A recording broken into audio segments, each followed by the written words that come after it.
بسم الله الرحمن الرحيم. الحمد لله رب العالمين، والصلاة والسلام على رسوله الكريم. أما بعد، قال الله تعالى في كلامه المجيد وفرقانه الحميد: واعلم أنه لا إله إلا الله واستغفر لذنبك. প্রশংসা জ্ঞাপন করছি আল্লাহ সুবহানাহু ওয়া তাআলা। তিনি আমাদেরকে শিক্ষা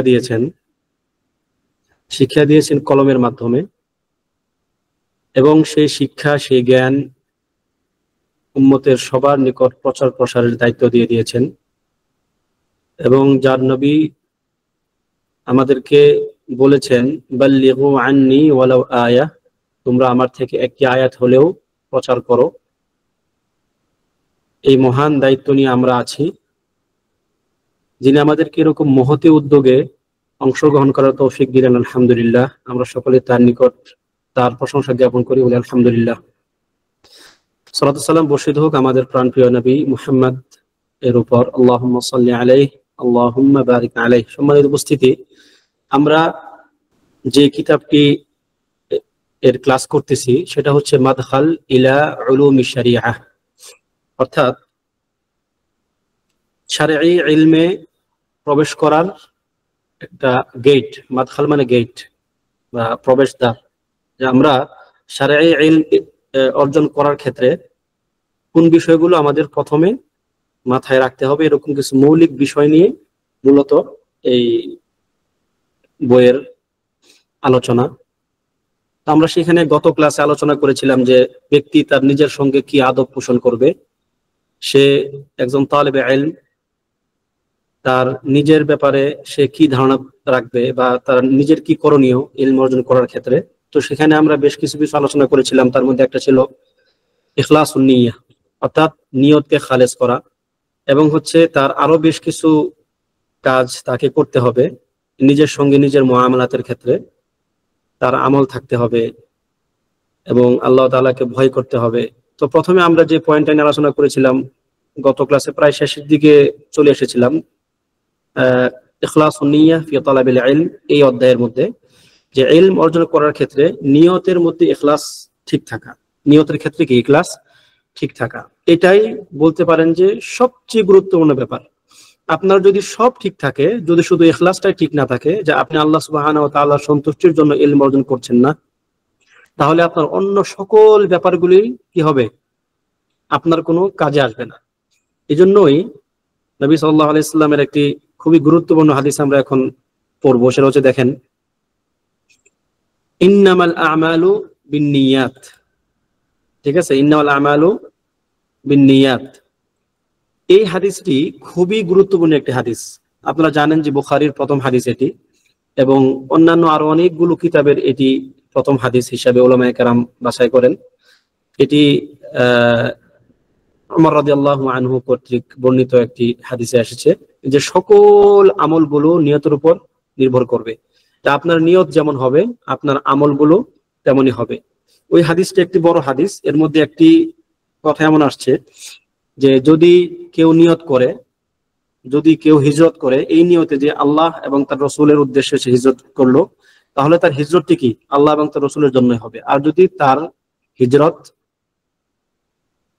আল্লাহ এবং তার রসুল ছাড়া অন্য কোনো উদ্দেশ্যে হয়, যেমন কোনো মেয়েকে বিবাহ করা বা দুনিয়াবি কোনো স্বার্থ উদ্ধার করা, তাহলে তার হিজরত কি ওই জন্যই গণ্য হবে। তো মূলত হিজরত এমন একটি জিনিস যা মানুষের জীবনে খুবই একটা কঠিন জিনিস। এইটাও যদি কেউ ভিন্ন কোনো নিয়তে করে, তবুও সেটাও কি তার নিয়তের উপর ভিত্তি করে ওই আমলের জন্যই গণ্য করা হবে। সুতরাং অন্য যে কোনো আমল যদি কেউ আল্লাহ তাআলার সন্তুষ্টি ছাড়া অন্য কোনো উদ্দেশ্যে করে, সেটাও কি তার ওই নিয়তের উপরই ডিপেন্ড করবে। তো আমরা এই হাদিসটি পাঠ করার পরে শেষের দিকে চলে এসেছিলাম। আমরা এখানে বেশ কিছু আয়াত পড়ব, জানবো যে নিয়তকে পরিশুদ্ধ করার জন্য আল্লাহ সুবহানাহু ওয়া তাআলা যে আয়াতগুলো বলেছেন কোরআনে। একটা হচ্ছে সূরা বাইনার একটা আয়াত, ওয়ামা উমিরু ইল্লা লিয়াবুদুল্লাহা মুখলিসিনা লাহুদ্দিন। আল্লাহ বলতেছেন যে তাদেরকে তো নির্দেশ দেওয়া হয়েছিল আল্লাহ তাআলার ইবাদত করার জন্য, কিভাবে? মুখলিসিনা লাহুদ্দিন, মানে তার দিনে একনিষ্ঠ হয়ে, হুনাফা, সেখানে তারা হবে কি একবারে খাঁটি দিলে আল্লাহ তাআলার জন্যই একমাত্র এই ইবাদত গুলো করবে। এটা কিন্তু আল্লাহ সুবহানাহু ওয়া তাআলার একটি নির্দেশ। ব্যাপারটা এমন নয় যে আপনি যদি ইখলাস ঠিক রাখেন তাহলে আপনি একটা ভালো কাজ করলেন, ইখলাস ঠিক না রাখলে আপনি একটা সামান্য জিনিস ছেড়ে দিলেন, ব্যাপারটা এমন না। বরং এটা হচ্ছে আল্লাহ সুবহানাহু ওয়া তাআলার একটি নির্দেশ। ওয়ামা উমিরু, তাদেরকে নির্দেশ দেওয়া হয় নাই কেবল এটা ছাড়া, অর্থাৎ তাদেরকে নির্দেশ দেওয়া হয়েছেই তারা যেন ইবাদত গুলো আল্লাহ তাআলার সন্তুষ্টির জন্য করে। সুতরাং এটা একটা আল্লাহ তাআলার ইলাহি নির্দেশ, একটা ওহীর নির্দেশ, যে আপনি ইবাদত গুলো যে কোনো ইবাদত যখন আপনি করবেন তখন আপনার নিয়ত থাকতে হবে কি আল্লাহ তাআলার সন্তুষ্টি এবং তার রেজামন্দি হাসিল করা। এরপরে হচ্ছে আরেকটা আয়াত, ওয়ালাকাদ উহিয়া ইলাইকা ওয়া ইলাল্লাযিনা মিন ক্বাবলিক লাইন আশরাকতা লায়াহবাতান্না আমালুক ওয়া লাতাকুনান্না মিনাল খাসিরিন। যে আপনার নিকট, অর্থাৎ নবী সাল্লাল্লাহু আলাইহি ওয়াসাল্লামকে আল্লাহ তাআলা বলতেছেন আপনার নিকট এবং আপনার পূর্বে যাদেরকে আমি পাঠিয়েছি তাদের নিকট আমি এই ওহী করেছি, লাইন আশরাকতা, যদি তুমি তোমার আমলের মধ্যে শিরিক করো, অথবা যদি তুমি যদি শিরিক করো, লায়াহবাতান্না আমালুক, তাহলে তোমার ওই আমলগুলো কি হবে? বিনষ্ট হয়ে যাবে। ওয়ালা তাকুন্না মিনাল খাসিরিন, এবং তুমি ক্ষতিগ্রস্তদের অন্তর্ভুক্ত হবে। সুতরাং এটা হচ্ছে আপনার সারা জীবনের যত আমল আপনি করবেন, যদি সেখানে ইখলাসের ঘাটতি থাকে, যদি সেখানে লোক দেখানোর উদ্দেশ্য হয়, যদি সেখানে আল্লাহ তাআলার সঙ্গে শরীকের মতো কোনো ব্যাপার ঘটে, তাহলে কিছু কিছু ক্ষেত্রে শুধু ওই আমলটাই নষ্ট হবে, আর কিছু কিছু ক্ষেত্রে সারা জীবনের যত আমল সবগুলোই নষ্ট হয়ে যাবে। সুতরাং এই ব্যাপারটা খুবই গুরুত্বপূর্ণ যে আমরা আমাদের নিয়ত ঠিক রাখবো।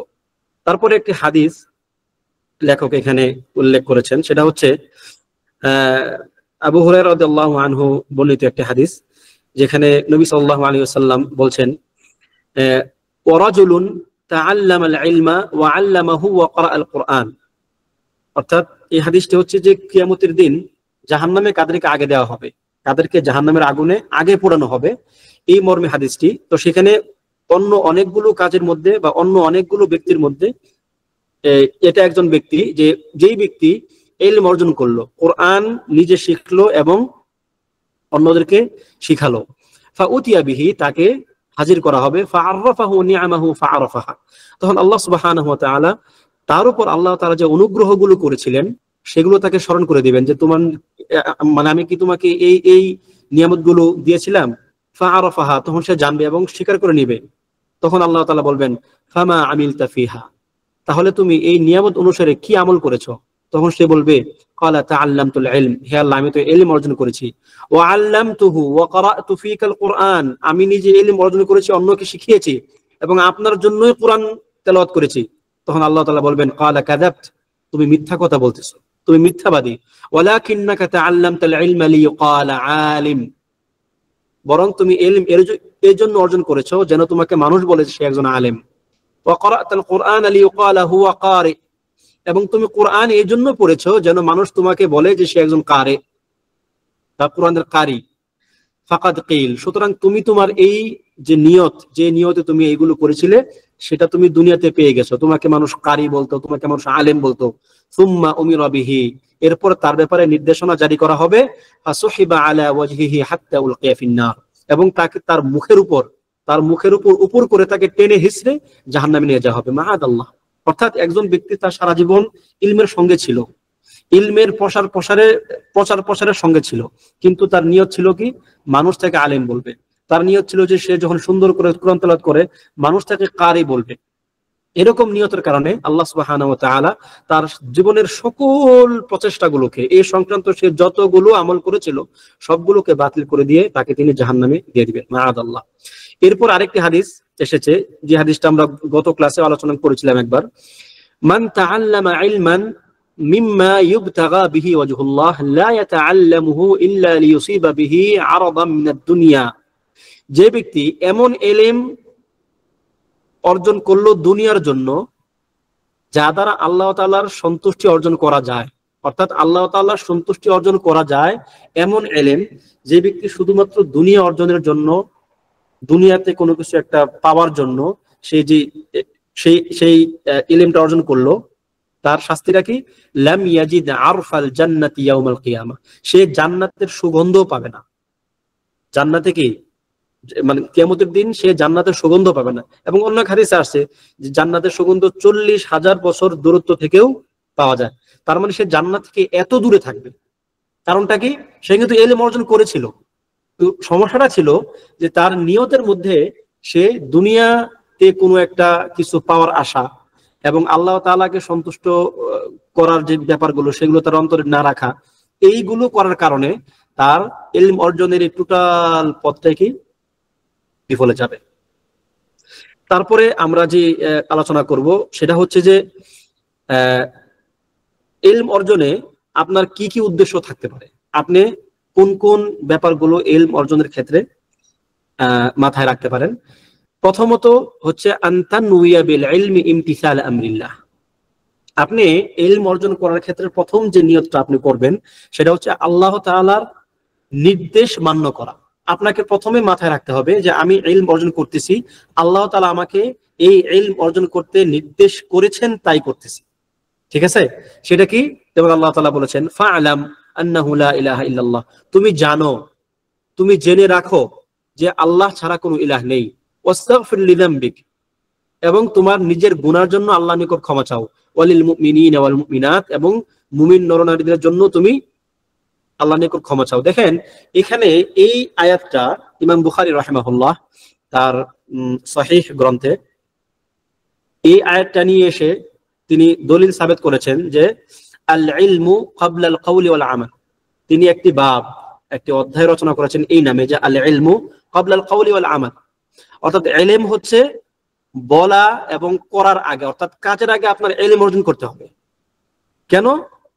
দেখেন এই আয়াত আল্লাহ তাআলা বলছেন ফাআলাম আন্নাহু লা ইলাহা ইল্লাল্লাহ, আল্লাহ প্রথম নির্দেশ দিলেন যে তুমি জানো যে আল্লাহ ছাড়া কোনো ইলাহ নাই। অর্থাৎ কালিমার ইলমটা আগে অর্জন করতে হবে, এরপর ওয়াস্তাগফির লিযামবিক, তোমার গুনার জন্য আল্লাহর নিকট ক্ষমা চাবে। তো ইস্তিগফার একটা ইবাদত, অর্থাৎ মানে একটা কাজ। তাহলে আপনাকে প্রথমে জানতে হবে তারপর করতে হবে। যদি আপনি প্রথমে একটা জিনিসকে সঠিকভাবে না জেনে তারপর কাজ করেন তাহলে আপনি টোটাল ব্যাপারটাকে উল্টায় দিলেন। অর্থাৎ আপনি আপনার দ্বারা এমন কিছু আমল হয়ে যাওয়া সম্ভব যে আমলগুলো ইলমের তাকাজা পূরণ করে না, যে আমলগুলো দ্বীনের সঙ্গে সঙ্গতিপূর্ণ নয়। সুতরাং জানা হচ্ছে একটা ফরজ ব্যাপার, যেই ইবাদতগুলো আপনার জন্য ফরজ সেগুলো সম্বন্ধে জ্ঞান অর্জন করাও কি ফরজ। আচ্ছা, এরপরে আসছে নবী সাল্লাল্লাহু আলাইহি ওয়াসাল্লাম দোয়াতে বলতেন এবং আল্লাহ সুবহানাহু ওয়া তাআলা তাকে নির্দেশ দিয়েছেন ওয়াকুর রব্বি জিদনি ইলমা, হে আল্লাহ আপনি আমাকে ইলম বাড়িয়ে দেন। সুতরাং আল্লাহ তাআলা সন্তুষ্ট মানে আল্লাহ তাআলার নির্দেশ মান্য করার্থে আপনি প্রথমে ইলম অর্জন করবেন, এই নিয়ত রাখতে হবে। দ্বিতীয় যে নিয়ত আপনি করতে পারেন সেটা হচ্ছে আনতানুয়া বিযালিকা রাফআল জাহলি আন নাফসিকা ওয়া আন গায়রিক। সেটা হচ্ছে যে আপনি ইলম অর্জন করার দ্বিতীয় উদ্দেশ্য এটা রাখবেন যে নিজে থেকে এবং অন্যদের থেকে জাহালাত দূর করা, অজ্ঞতা, মূর্খতা, না জানা, এগুলো দূর করার জন্য আপনি ইলম অর্জন করবেন। কারণ ইলম এমন একটা আলো বা এমন একটা নূর যেটা যেখানে যাবে, যেই অন্তরে ইলম প্রবেশ করবে সেই অন্তরে জাহালাত এই নামের যে অন্ধকার, সে অন্ধকার থাকবে না। অর্থাৎ জাহালাতের অন্ধকার থেকে বাঁচার জন্য আপনাকে ইলম অর্জন করতে হবে, এবং সেটা শুধু নিজের জন্য না, অন্যদের থেকেও জাহালাত দূর করার চেষ্টা করতে হবে। যেমন ইমাম আহমদ বিন হাম্বল রাহিমাহুল্লাহ বলেছেন যে আল ইলমু লা ইয়াদিলুহু শাইউন লিমান সাহাত নিয়াতুহু, যে ব্যক্তি সঠিক নিয়ত রাখবে, যার নিয়ত পরিশুদ্ধ হবে, এই ব্যক্তি যদি ইলম অর্জন করে তাহলে এই ইলম অর্জনের মতো অন্য আর কোনো আমল নাই। অর্থাৎ দুনিয়াতে যত রকম আমল হতে পারে কোনো আমলই ইলম অর্জনের আমলের চেয়ে ঊর্ধ্বে উঠবে না যদি ওই ব্যক্তির নিয়ত ঠিক থাকে। শর্ত কি? তার নিয়ত ঠিক থাকতে হবে। এরপরে হচ্ছে তৃতীয় যে উদ্দেশ্য আপনি রাখতে পারেন সেটা হচ্ছে আনতানুয়া হিমায়াতাশ শরিয়াতি ওয়াদ দিফাই আনহা। অর্থাৎ আপনি ইলম অর্জনের দ্বারা নিয়ত করবেন যে শরীয়তকে আপনি রক্ষা করবেন। শরীয়তের যে বিধিবিধানগুলো আছে, আল্লাহ সুবহানাহু ওয়া তাআলা শরীয়ত আমাদেরকে দিয়েছেন, সেই শরীয়তকে রক্ষণাবেক্ষণ করা এবং এর পক্ষে দাঁড়ানো, শত্রুদের থেকে একে বিনষ্ট করা বা একে কলুষিত করার যে দুঃসাহস সেটাকে রুখে দেওয়া। কারণ যখন কোনো আলেম থাকবে না, যখন ইলমওয়ালা মানুষগুলো সমাজে থাকবে না, তখন শরীয়তটাকে বিনষ্ট করে দেওয়ার মতো এরকম অনেক আল্লাহর শত্রু আল্লাহর জমিনে আছে, যারা দিনকে বিনষ্ট করতে চায়, যারা দিনের মধ্যে বিকৃতি প্রবেশ করাতে চায়। সুতরাং আপনার এটা একটা নিয়ত থাকবে যে শরীয়তকে আমি এই ইলমের মাধ্যমে রক্ষা করব আল্লাহ তাআলার ইচ্ছা। চতুর্থত আপনি যে উদ্দেশ্য রাখতে পারেন সেটা হচ্ছে যে মুহাম্মদ সাল্লাল্লাহু আলাইহি ওয়াসাল্লামের শরীয়ত মান্য করার ক্ষেত্রে যেন আপনাকে এই ইলম সহযোগিতা করে। কেননা যে কোনো, যেমন আমরা একটু আগেই বললাম যে আপনাকে আমল করার ক্ষেত্রে শরীয়ত মানে কি, শরীয়ত হচ্ছে একটা আমলের একটা সমষ্টি, অনেকগুলো আমলের সমষ্টি। আপনার জীবনে আপনি কি করবেন কি করবেন না এর একটা সমষ্টি হচ্ছে শরিয়াহ। সুতরাং এই শরিয়তটাকে নিজের মধ্যে আমলে নিয়ে আসার জন্য আপনাকে প্রথমে আগে ইলম অর্জন করতে হবে। 5 নাম্বার হচ্ছে আপনি ইলম অর্জনের নিয়ত এটা রাখবেন যে আল্লাহর জমিনে আল্লাহর শরীয়ত কায়েম করা। দেখেন, আল্লাহর জমিনে আল্লাহর শরীয়ত কায়েম করার কথাটা যখনই আসে তখন আমাদের মাথায় শুধু একটা জিনিসই আসে, মানে আমরা এই সংজ্ঞাটাকে এতটাই মানে সংকীর্ণ এবং ছোট করে ফেলছি বলতে পারেন, সেটা হচ্ছে কি রাষ্ট্রীয়ভাবে শরীয়ত কায়েম করা। হ্যাঁ, রাষ্ট্রীয়ভাবে শরীয়ত কায়েম করা হচ্ছে সর্বোচ্চ পর্যায়ে। সামাজিক পর্যায় থেকে যখন আপনি অনেক ঊর্ধ্বে উঠে যাবেন, যখন আপনি একটা রাষ্ট্রীয় পর্যায়ে চলে যাবেন, আল্লাহ তাআলা যখন আপনাকে সেই তৌফিক দিবেন, সেটা হচ্ছে একদম চূড়ান্ত পর্যায়ের শরীয়ত কায়েম, যেটা আল্লাহ সুবহানাহু ওয়া তাআলা সূরা নূরের মধ্যে বলছেন যে তোমাদের মধ্যে যারা ঈমান আনে, ওয়াদাল্লাহুল্লাযিনা আমানু মিনকুম ওয়া আমিলুস সালিহাত লা ইস্তাখলিফান্নাহুম ফিল আরদি কামা ইস্তাখলাফাল্লাযী মিন ক্বাবলিহিম, যে তোমাদের মধ্যে যারা ঈমান আনবে এবং সৎকর্ম করবে আমি তাদেরকে দুনিয়াতে মানে খিলাফত দান করব, যেমনটা আমি তাদের পূর্বে যারা ছিল তাদের সঙ্গে করেছি, এবং তাদেরকে আমি দুনিয়াতে নিরাপত্তা দেব। তো এটা হচ্ছে একটা চূড়ান্ত পর্যায়ের অর্জন। কিন্তু এর আগে শরীয়ত কায়েমের অনেকগুলো প্রক্রিয়া বা অনেকগুলো ধাপ আপনাকে কি করতে হবে, পার হতে হবে। প্রথমত এই শরীয়তটা আপনার নিজের মধ্যে কায়েম করতে হবে। আপনি নিজে আল্লাহ তাআলার বিধিবিধানগুলো মেনে চলবেন নিজে, এরপরে আপনার পরিবার পরিজন যারা আছে, আপনার অধীনস্থ যারা থাকবে, তাদের উপর এই এই যে বিধিবিধানগুলো আছে যেগুলো সম্ভব, যেগুলো ব্যক্তিগত পর্যায়ে আপনার পক্ষে সম্ভব, সেগুলো কায়েম করবেন। এরপরে এই পারিবারিক গণ্ডি থেকে আপনি আস্তে আস্তে সামাজিক পর্যায়ে যাবেন, মানুষের মধ্যে আপনি দ্বীনের বুঝগুলো দিবেন, তারা এইগুলো মেনে তারা নিজের আমল করবে এবং সামাজিক ভাবে একটা দিন মানার পরিবেশ তৈরি হবে। এরপরে যদি আল্লাহ তাআলা আপনাকে তৌফিক দেন, আপনি রাষ্ট্রীয় পর্যায়ে একে কায়েম করবেন। তাহলে আপনাকে মনে রাখতে হবে যে এই ধাপগুলো এইভাবে যদি আপনি না যান, তাহলে আল্লাহ সুবহানাহু ওয়া তাআলা আপনাকে ওই যে চূড়ান্ত ধাপ, এই চূড়ান্ত ধাপে আপনি যেতে পারবেন না। ঠিক আছে, আল্লাহ তাআলা আপনাকে সেই তৌফিক দিবেন না, কেননা আপনি ধাপগুলো সঠিক নিয়মে মানে ফুলফিল করেন নাই। সাহাবে আজমাইন রাদিয়াল্লাহু আনহুম, তাদেরকে আল্লাহ তাআলা তখনই পাওয়ার দিয়েছেন, শক্তি ক্ষমতা দিয়েছেন, যখন আল্লাহ তাআলা জেনেছেন যে তারা এই পাওয়ার বা এই শক্তি কার্যকর করার মতো মানসিক এবং ঈমানি হালতে আছে। যদি এটা তাদের দ্বারা অর্জিত না হতো আল্লাহ তাআলা তাদেরকে দিতেন না। কেননা এটা আপনার সূরা আম্বিয়ার মধ্যে আসছে যে ইন্নাল আরদা ইয়ারিসুহা ইবাদিয়াস সালিহুন, আমার জমিন শাসন করবে, আমার জমিন এর উত্তরাধিকার হবে কারা, মিন ইবাদিয়াস সালিহুন, আমার সালেহ বান্দা। এখন এই সালেহের অর্থ হতে পারে সৎকর্মশীল বান্দা, অথবা হতে পারে কি যোগ্যতা সম্পন্ন বান্দা। আপনাকে যোগ্যতা অর্জন করতে হবে। যোগ্যতার মধ্যে প্রথম যোগ্যতা হচ্ছে মুমিনদের জন্য তার ঈমান আমল ঠিক থাকবে। তো এটা হচ্ছে একটা ব্যাপার যে আল্লাহর জমিনে আল্লাহর দ্বীন কায়েম করার যে প্রক্রিয়া, সেই প্রক্রিয়াতে আপনাকে ইলম অর্জনের পথে হাঁটতে হবে। এরপরে হচ্ছে 6 নাম্বার যে ব্যাপারটা, সেটা হচ্ছে আনতা তাআহাদা নিয়াতা বিস্তিমরার ওয়া তাস্তাহদিরহা ইনদা কুল্লি আমাল। দেখেন, এই নিয়তটা এমন না যে আপনি জীবনে একবার ভালো একটা নিয়ত করলেন, এই নিয়তটা আপনার সঙ্গে কন্টিনিউয়াসলি চলতেই থাকবে, না, ব্যাপারটা এমন না। শয়তান তাহলে কেন আছে? শয়তান আপনার নিয়তটাকে বারবার চেঞ্জ করে দিবে। আপনার কাজ হচ্ছে প্রত্যেকটা কাজের আগে, প্রত্যেকটা ভালো কাজ আপনি যখনই করবেন তখন একটু সচেতন ভাবে নিয়ত করবেন যে আল্লাহ আমি এই কাজটা করতেছি এই উদ্দেশ্যে, আল্লাহ আমি এই কাজটা এই জন্য করতেছি, আপনি আমাকে কবুল করেন। যদি এরকম ভাবে আপনি ইস্তিহবার করেন, প্রত্যেকটা কাজের আগে যদি আপনি নিয়তটাকে একটু তাজদীদ করেন, মানে রিনিউ করেন, তাহলে এটা আপনার জীবনের জন্য ভালো। এটা খুব একটা ভালো প্র্যাকটিস যে আপনি সহজে আপনার নিয়তের মধ্যে কোনো উল্টাপাল্টা নিয়ত ঢুকতে পারবে না যদি আপনি এটাকে বারবার রিনিউ করেন। এবং এটা সাহাবা আজমাইন রাদিয়াল্লাহু আনহুম করতেন। এখন এখানে লেখক একটি সমস্যার কথা উল্লেখ করেছেন, যে অনেকে হয়তো বলবে যে দিরাসা নিজামিয়া, ধরেন আমরা এখন যে সার্টিফিকেট গুলো অর্জন করি, কেউ যদি এরকম তার মধ্যে যদি ইশকাল তৈরি হয় যে আমরা এখন ধরেন নিয়ত তো রাখতে হবে আল্লাহর জন্য, সুতরাং আমরা এখন দিনী ইলম অর্জন করতে গেলে মাদ্রাসায় পড়ি বা যে কোনো প্রতিষ্ঠানে পড়ি, সেখানে আমাদেরকে সার্টিফিকেট দেয়, তাহলে সার্টিফিকেটের যে আশা, সার্টিফিকেটের যে লোভ, সেটাকে আমাদের নিয়তকে নষ্ট করে দিচ্ছে না? এবং এই ওয়াসওয়াসাটা যদি একটা চূড়ান্ত পর্যায়ে চলে যায়, অনেকে সার্টিফিকেটের ভয়ে, সার্টিফিকেট আসলে বা সার্টিফিকেটের জন্য করলে তার নিয়ত নষ্ট হয়ে যাচ্ছে, সে সেখানে রিয়া চলে আসতেছে, তার বা তার নিয়তটা ভিন্ন দিকে চলে যাচ্ছে, এই একটা ওয়াসওয়াসায় সে ইলম অর্জনের ওই সিস্টেমটা বাদ দিয়ে দেয়। দেখেন এই ব্যাপারে ইবনে উসাইমিন রাহিমাহুল্লাহর একটা কথা পরবর্তীতে আসছে, আমরা সেটা বলবো একটু পরে। এটা হচ্ছে আপনার নিয়তটা কি। যদি নিয়ত হয় শুধুমাত্র সার্টিফিকেট অর্জন করা, যে আপনি শুধুমাত্র সার্টিফিকেট নেবেন, তাহলে আপনার নিয়তটা বাতিল নিয়ত, এটা কোনো ভালো নিয়ত না। আর যদি উদ্দেশ্য এটা হয় যে আমি সার্টিফিকেট নেওয়ার উদ্দেশ্য হচ্ছে, সার্টিফিকেটটা যদি আমার থাকে তাহলে আমি ওয়াইড রেঞ্জে বা মানে অনেক বড় লেভেলে গিয়ে আমি আমার দিনের প্রচার প্রসারের কাজ করতে পারবো, তাহলে খুবই সুন্দর নিয়ত। অর্থাৎ আপনাকে এই সার্টিফিকেট অর্জনের নিয়তটাকে অন্য একটা আরো বড় নিয়তের সঙ্গে সমন্বয় করতে হবে, তাহলে আপনার সার্টিফিকেট অর্জনের নিয়তটা আপনার জন্য কোনো মানে কাল হয়ে দাঁড়াবে না।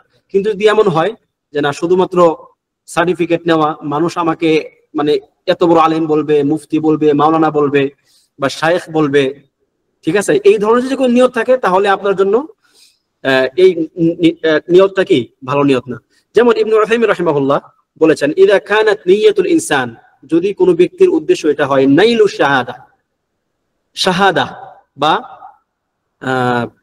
সার্টিফিকেট অর্জন করা, মিন আজলি নাফইল খালকি তা'লিমান আও ইদারাতান আও নাহওয়িহা, মানুষকে ইলম দেওয়ার ক্ষেত্রে, মানুষকে শিক্ষা দেওয়ার ক্ষেত্রে বা মানুষের উপকার করার জন্য যদি তার শাহাদা অর্জন করার বা সার্টিফিকেট অর্জন করার উদ্দেশ্য হয়, ফাহাদিহি নিয়াতুন সালিমা, তাহলে এটা কি একটা সঠিক নিয়ত, কোনো সমস্যা নাই। লা তাদুররুহু শাইআ, এই নিয়ত তার কোনো ক্ষতি করবে না।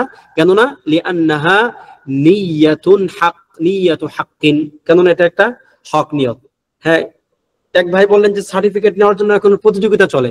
হ্যাঁ, এটা তো কোনো সন্দেহ নাই যে আমাদের সমাজে একটা কালচার এমন হয়ে গেছে যে আমরা এখন আর মানে ইলম অর্জন বলেন বা মাদ্রাসায় যা আমরা পড়াশোনাগুলো করি, বেশিরভাগ ক্ষেত্রে আল্লাহু আলাম, আমরা মানুষের অন্তরের খবর জানি না, তবে বাহ্যিক দৃষ্টিভঙ্গি, বাহ্যিক দৃষ্টিতে আমাদের কাছে যেটা প্রতীয়মান হয় যে মানুষ সার্টিফিকেটের জন্যই মনে হয় যা করার করতেছে। যদি সে সার্টিফিকেটের জন্য না করবে, তাহলে কেন সে পরীক্ষার আগের দিনই পড়বে? কেন সে সারা বছর সে চুপচাপ থাকবে, তার কোনো ইলম অর্জনের প্রতি তার কোনো আগ্রহ নাই, আকর্ষণ নাই, পরীক্ষার আগের দিন পাশ করার জন্য সে পড়তেছে? তো এইগুলো মানে কিছু কিছু ব্যাপারে এমন বোঝা যায় যে আসলে আমাদের নিয়তটা আরো পরিশুদ্ধ করা দরকার। এবং শুধুমাত্র একাডেমিক পড়াশোনাগুলোই না, এর পাশাপাশি অন্যান্য ইলম অর্জন করার মানে অন্যান্য কিতাবাদি, যেমন আমরা এখন যেটা করতেছি নতুন ভিত্তিক আপনার ইলম অর্জন, এই দিকেও আমাদেরকে ধাবিত হতে হবে। তাহলে আল্লাহ তাআলা আমাদেরকে কি মানে অন্যান্য ইলম অর্জনের পদগুলোতে নিয়ত সঠিক রাখার তৌফিক দিবেন। আল্লাহ তাআলা আমাদেরকে সাহায্য করুন। নিচে আসছে যে আল ওয়াসওয়াসাতু ফি ফাসাদিন নিয়া, আমরা অলরেডি এটা আলোচনা করে ফেলেছি, সুতরাং এদিকে যাচ্ছি না। তাহলে এই অধ্যায়ের যে খোলাসাতু মুহিম্মা হচ্ছে আল ইখলাসু আহাম্মু মা ইয়াজিবু আন ইয়াতাহাল্লা বিহি তালিবুল ইলম। নিয়ত হচ্ছে এমন একটি গুরুত্বপূর্ণ জিনিস যা দ্বারা একজন তালেবে ইলমকে অলংকৃত হতে হবে, সজ্জিত হতে হবে। তালেবে ইলম সুন্দর নিয়ত বা ইখলাসপূর্ণ নিয়ত বিহীন হবে, এই ব্যাপারটা কল্পনাই করা যায় না। এবং হচ্ছে من أسباب التوفيق لطالب العلم أن ينوي في علمه رفع الجهل عن نفسه। কি বলে, তালেবে ইলমের জন্য তৌফিক প্রাপ্তির অন্যতম একটি বড় কারণ এটা হতে পারে যে সে নিজের ভিতর থেকে অন্যদের এবং অন্যান্য মুসলিমদের থেকে জাহালাত দূর করার জন্য সে ইলম অর্জন করবে। এই নিয়তটা তাকে ইলম অর্জনের পথে কি আল্লাহ তাআলার তৌফিক বৃদ্ধির ক্ষেত্রে সহযোগী হতে পারে। এবং এরপরের গুলো আমরা আগে আলোচনা করেছি যে শরীয়তকে হেফাজত করা, দ্বীনকে হেফাজত করা, এই নিয়তে আমরা ইলম অর্জন করব। দ্বিতীয়ত, আমরা যে দ্বিতীয় পয়েন্টে এখন আসব সেটা হচ্ছে যে আমরা ইখলাস ঠিক করলাম, এরপরে ব্যক্তি তার নিজের সঙ্গে যে কাজটা করবে, ব্যক্তির ক্ষেত্রে তার নিজের সঙ্গে যে কাজটা করতে হবে সেটা হচ্ছে, অর্থাৎ ব্যক্তি নিজের সঙ্গে আদব। আমরা কিন্তু এখন এই অধ্যায়ে আছি যে একজন তালেবে ইলম তার নিজের সঙ্গে কি আদব পোষণ করবে। দ্বিতীয় হচ্ছে সানিয়ান আল আমালু বিল ইলম, কি ইলম অনুযায়ী আমল করা, এটা হচ্ছে দ্বিতীয় অবস্থা। মিন মাযাহিরিল আমালি বিল ইলমি, অর্থাৎ ইলম অনুযায়ী আমল করার যে কয়েকটি গুরুত্বপূর্ণ মানে বাহ্যিক আপনার রেজাল্ট, সেটা হলো এমন, মুরাকাবাতুল্লাহ, আল্লাহ তাআলাকে সব সময় সামনে রাখা, অর্থাৎ আল্লাহ যে আপনাকে দেখতেছেন এই অনুভূতিটা সবসময় মাথার মধ্যে থাকা। এরপর আরেকটা হতে পারে আল ইহসানু ইলাল ওয়ালিদাইন, পিতামাতার প্রতি সৎ ব্যবহার করা। এই ব্যাপারটা যে কতটা গুরুত্বপূর্ণ আমি একটু জুম করে দিচ্ছি যাতে দেখতে সব আপনাদের সুবিধা হয়। এই যে দেখেন আল ইহসানু ইলাল ওয়ালিদাইন, পিতামাতার প্রতি সৎ ব্যবহার করা, এটা হচ্ছে একটা ইলম বা আলেমের, যার মধ্যে ইলম থাকবে তার গুরুত্বপূর্ণ একটা আমল। ঠিক আছে, আমরা ইনশাআল্লাহ এগুলো প্রত্যেকটারই সামনে আসবে, তাই আমি এখন আর ব্যাখ্যা না করি, পর যাচ্ছি। এরপরে হচ্ছে যে সিলাতুর রাহিম, অর্থাৎ আত্মীয়তার সম্পর্ক রক্ষা করা। আল ওয়ারা হচ্ছে তাকওয়া আর কি, পরহেজগারিতা। তারপরে আল আদাব ফিল হাদিস, কথাবার্তার মধ্যে শিষ্টাচার রক্ষা করা। তারপরে তাজান্নুবুশ শুবহাত, সংশয় সন্দেহমূলক যা কাজ কথা কর্ম সেগুলো আছে সেগুলো থেকে বিরত থাকা। জি, এরপরে হচ্ছে কাসরাতুল ইবাদাহ, ইলম অর্জনের আরেকটা দিক হচ্ছে ব্যক্তির মানে ইবাদত বেড়ে যাবে। যদি কোনো ব্যক্তি ইলম অর্জন করে তার ইলমের সাথে সাথে ইবাদত বাড়ে না, তার মানে হচ্ছে এখানে ঘাপলা আছে, এখানে কি সমস্যা আছে, এই ইলম অর্জনের মধ্যে প্রবলেম আছে। আচ্ছা, তো ইলম অনুযায়ী নিয়তের ক্ষেত্রে আমলের নির্ভরতার ইখতিলাফটা আলোচনা করলে ভালো হয়। আমি আপনার প্রশ্নটা বুঝতে পারি নাই, আপনি একটু আরেকটু বিস্তারিত বলেন, আপনার প্রশ্নটা ক্লিয়ার না আমার কাছে।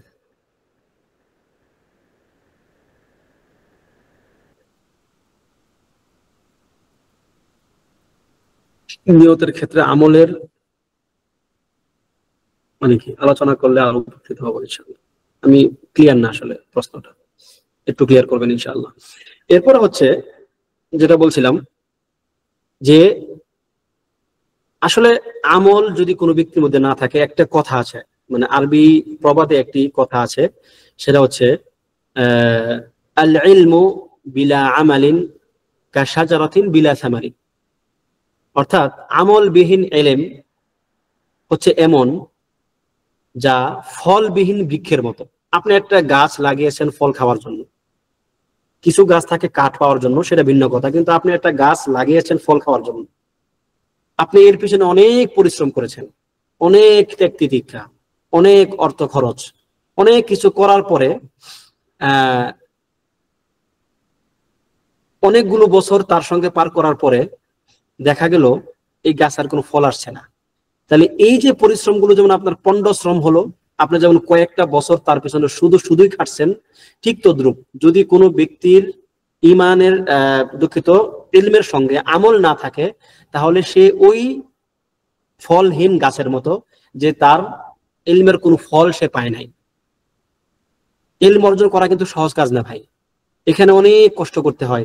আপনি চিন্তা করে দেখেন যে ইলম অর্জনের পথে আপনি কি পরিমাণ ত্যাগ করছেন, আপনার পরিবার ছাড়ছেন, মাদ্রাসায় আবাসিক মানে হয়তো অনেকে থাকছেন, জীবনের অনেকগুলো সময় ব্যয় করছেন, না ঘুমায় অনেক সময় পড়ছেন, তারপরে হচ্ছে যে আপনার অনেক বন্ধু বান্ধবের সঙ্গে সময় দেওয়া, খেলাধুলা করা, আড্ডা দেওয়া, পরিবারের সঙ্গে সময় দেওয়া, সবগুলো থেকে মাহরুম হয়ে আপনি ইলম অর্জনের পথে আসলেন, ইলম অর্জন করলেন। 10 বছর 12 বছর 15 বছর আপনি মাদ্রাসা পড়াশোনা করলেন, ইলম অর্জন করলেন, কিন্তু আপনার মধ্যে কোনো আমলের পরিবর্তন আসলো না।